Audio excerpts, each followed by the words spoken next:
好，咁今日咧就主要教大家點樣連接呢一個 Chrome 同埋 Claw 啦。咁 Chrome 同埋 Claw 連接咗之後咧，佢最大嘅好處咧就係可以喺 Chrome 嗰度咧，俾 Claw 去執行一啲任務啦。即係例如你今日想喺網上邊揾一啲資料啊，又或者做一啲操作啊，佢就好似一個 AI agent 咁樣幫你做。咁我哋即刻開始啦。咁首先咧，我哋首先要撳 Customize。跟住咧，我哋就要加 connector。其實唔撳 customize 都可以，我哋可以撳我哋本身嗰個 setting 啦。跟住 connector 嘅時候咧，咁就呢度睇你 connect 咗啲咩。我係 connect 咗超多嘢嘅，即係喺我嘅自己嘅 core 度。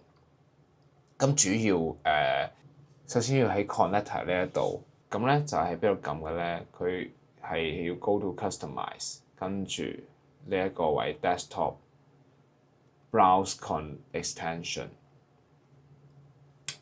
跟住咧 browse extension 之後咧，我哋就要可以揾佢嘅 connector 啦。connector 我哋就有 control Chrome 喺呢一度噶啦。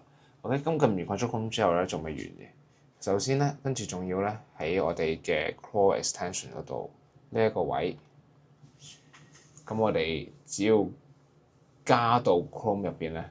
喺一個位加到 Chrome 入邊咧，我哋就可以連接咗，因為佢後邊仲有一大堆就要撳嘅，就係授權啊之類啦。咁撳完之後咧，基本上佢就可以將我哋嘅 Claw 連接到我哋嘅 Chrome 入邊。咁呢個時候咧，你只要喺 Claw 嘅 code 打一啲任務俾佢咧，佢就可以隨時喺我哋嘅網站嗰度做一啲嘢。例如我而家想叫佢 I want to。跟住咧，我而家就例如啦，俾求幾個任務俾佢，我叫佢幫我喺 Chrome 入邊開一個咁嘅網站。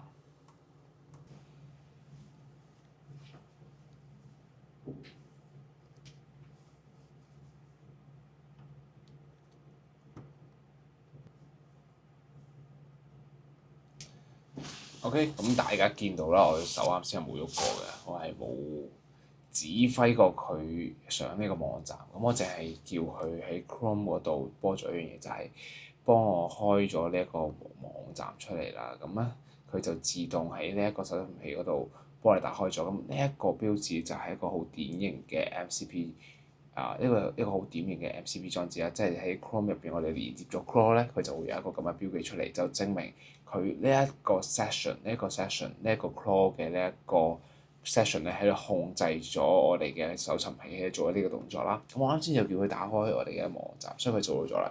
佢除咗呢樣嘢之外，佢仲可以做到好多其他唔同嘅嘢，例如佢可以喺我嘅 IG 嘅 dashboard 入邊抽一啲數據出嚟啦，跟住整成個 report， 所以有好多無限嘅變化。只要你連接咗一個 Claw 之後咧，只要你連接咗一個 Chrome 之後咧，佢都可以幫你做到嘅。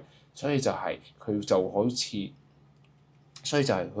變咗一個 AI agent 咁樣，好似你嘅助手咁樣，幫你完成好多你唔想做嘅嘢，例如入 Excel 表啊、整 report 啊，呢一啲全部都可以叫佢幫你做。咁今日呢條教學影片咧就到呢度啦。如果大家仲有興趣學更加多關於 Claw 嘅知識嘅話，可以 follow 我 IG。